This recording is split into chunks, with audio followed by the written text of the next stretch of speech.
नमो अरहंताणम नमो अरहंताणम नमो अरहंताणम। ज्यादा नींद आती है उसका कारण जैसा अभी बतलाया कि ज्यादा नींद अति निद्रा का कारण होता है। बात अति खाना, बात का प्रकोप, पित्त का प्रकोप, मांस, ये कुछ श्लेष में ये ज्यादा नींद आने के कारण भी बनते। तो अगर हम इन कारणों से बचें तो ज्यादा नींद से बचा जा सकता है। न तो अति निद्रा की स्थिति और न अनिद्रा की स्थिति। सामान्य आदमी के लिए एक निद्रा की स्थिति रहती है, वह सबके लिए समान नहीं है। आहार और नींद ये बिल्कुल वैयक्तिक बात है। पत्तेयम, जैसे सूत्र में आता है पत्तेयम सायम, पत्तेयम बिन्नु, पत्तेयम बेयणा, वैसे ही दो सूत्र हम बना दें, पत्तेयम आहारो और पत्तेयम निद्रा। ये भी प्रत्येक व्यक्तिगत है। आहार की मात्रा कितनी, बहुत विचार किया, आखिर कहा कभी ये व्यक्तिगत मामला, बांधा नहीं जा सकता, इतना ही खाना चाहिए। एक आदमी तो शेर भर पीता और पचा लेता है, एक पाव भी नहीं पचा पाता, व्यक्तिगत मामला है। नींद के बारे में भी यही है कि एक व्यक्ति तो इतना सोता है 8 घंटा 10 घंटा, तो भी उठता है तो सिर भारी होता है, और एक व्यक्ति 2-4 घंटा सोकर भी इतना आराम से उठ जाता, कोई कष्ट नहीं होता, बिल्कुल नहीं होता। तो व्यक्तिगत मामला है। आहार और नींद, इनको एक तराजू से नहीं तोला जा सकता भी कितना खाना चाहिए, कितनी नींद लेनी चाहिए। फिर भी अति निद्रा से बचना बहुत जरूरी है, क्योंकि यह जागरण का सिद्धांत है, बहुत आवश्यक है। तो हम एक विवेक करें, महावीर के सारे दर्शन को सामने रखकर एक विवेक करें कि आवश्यक और अनावश्यक का विवेक। भगवान महावीर का सबसे बड़ा एक सूत्र जो समाज के लिए उपयोगी बनता है, उनके व्यक्तिगत जीवन की बात तो अलग है। सब कोई महावीर की तुलना नहीं कर सकते कि 12 वर्ष में 50 मिनट सोए, ये बात सबके लिए संभव नहीं है। पर उनका जो एक जीवन दर्शन का सूत्र था वह बड़ा महत्वपूर्ण है, और वह है अर्थ और अनर्थ का विवेक, यानी आवश्यक और अनावश्यक का विवेक। यह उनका सूत्र था, शायद जीवन के हर क्षेत्र में उन्होंने लागू किया कि 2 सूत्रों को ध्यान में रखो, अट्ठा दंडे अनट्ठा दंडे, या अट्ठाए अनट्ठाए। ये काम मैं प्रयोजन के साथ कर रहा हूं और ये काम मैं अनावश्यक कर रहा हूं। एक घटना मैं आपको सुनाऊं, कहानी नहीं घटना है। लाला लाजपत राय के पास एक कोई व्यक्ति गया चंदा लेने के लिए। तो प्रसंग ऐसा बना कि वे घूमने के लिए जा रहे थे और बग्गी तैयार हो रही थी। कोचवान घोड़ा जोत रहा था और साथ में नौकर था। उसे कहा कि ये लालटेन भी जला दे।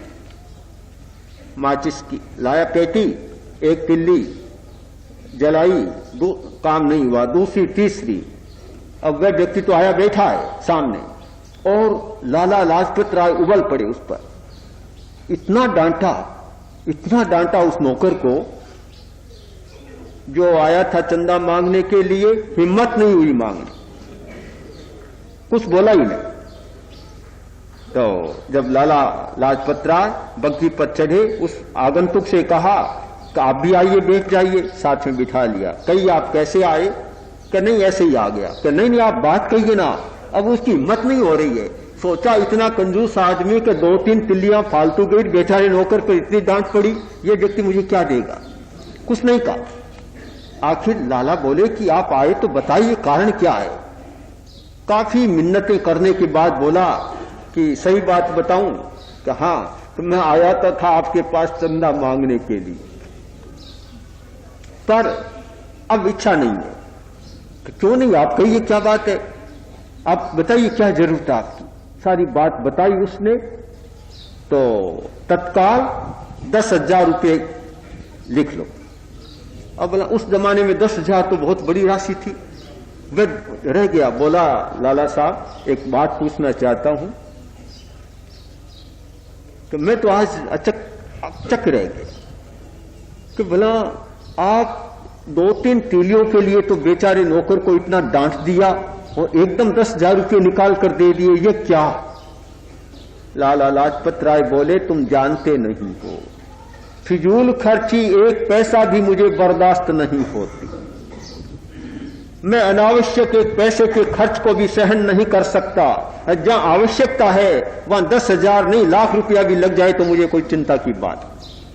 यह एक जीवन का बड़ा सूत्र है, बड़ा सूत्र। आज इस बात को लोग नहीं पकड़ पा रहे हैं। अनावश्यक बात में, फिजूल खर्चे में तो 10 लाख खर्च कर देंगे, एक आतिशबाजी में, दिखावे में तो 10 लाख कर देंगे, और जहां समाज का प्रश्न होता है वहां 10,000 देना भी मुश्किल हो जाता है। उल्टा सूत्र बन गया। जहां यह हो कभी आवश्यकता हो वहां तो करना और अनावश्यक काम को न करना। महावीर के जीवन दर्शन से व्यवहार का सूत्र निकलता है कि आवश्यकता और अनावश्यकता का विवेक, अर्थ और अनर्थ का विवेक। भगवान ने इस बात को समझा था कि नींद लेना कितनी मेरे लिए आवश्यकता है, न लेना मेरे लिए कितनी आवश्यकता है, कितना अनावश्यक और कितना आवश्यक। इस विवेक के आधार पर उन्होंने अपनी सारी जीवन की चर्या बनाई और उस आधार पर वे चले। तो न तो उन्होंने अति निद्रा का तो प्रश्न ही नहीं था, न अनिद्रा का प्रश्न था, न तो हम कह सकते अनिद्रा, अनिद्रा नहीं थी महावीर की। न निद्रा, न अति निद्रा और न अनिद्रा, किंतु जागरूक निद्रा, जागरूकता की निद्रा। नींद भी ऐसी कि बस जब चाहे तब सो गए। 2 मिनट की नींद, 1 मिनट की, 50 मिनट 48 मिनट की नींद एक साथ नहीं लिए। ईशिम साई है, ईशिम साई है, सूत्र का प्रयोग है ईशिम साई। बस झपकी ले ली, जब भी नींद आने लगी, कभी बहुत नींद आने लगी, बस एक झपकी ले ली और फिर ध्यान में लग गए। शायद हो सकता है कि पूरा उस समय डायरी लिखने का कोई था ही नहीं, डायरी लिखने वाला साथ में। अगर लिखता तो ये 48 मिनट की नींद भी शायद सैकड़ों बारों में आई हो। कभी 5 सेकंड की नींद ले ली होगी, कभी 10 सेकंड की ली होगी, कभी 20 सेकंड की ले ली होगी और कभी 50 सेकंड की। कोई लिखने वाला था नहीं, साध्वी प्रमुखा नहीं थी कि पूरी यात्रा लिख लेती, साथ में थी नहीं उस समय, क्या करे। नहीं तो मेवाड़ की यात्रा आ जाती है, वह मिट्टी क्या, हाँ हाँ, मैं को उठी मरधर की माटी, कोई महावीर के साथ मिला ही नहीं कोई। अगर कोई डायरी लिखता तो शायद नींद के भी इतने लंबे आंकड़े आते कि कई पृष्ठ भर जाते। ईशिम साई, इतना अपने आप को जगाया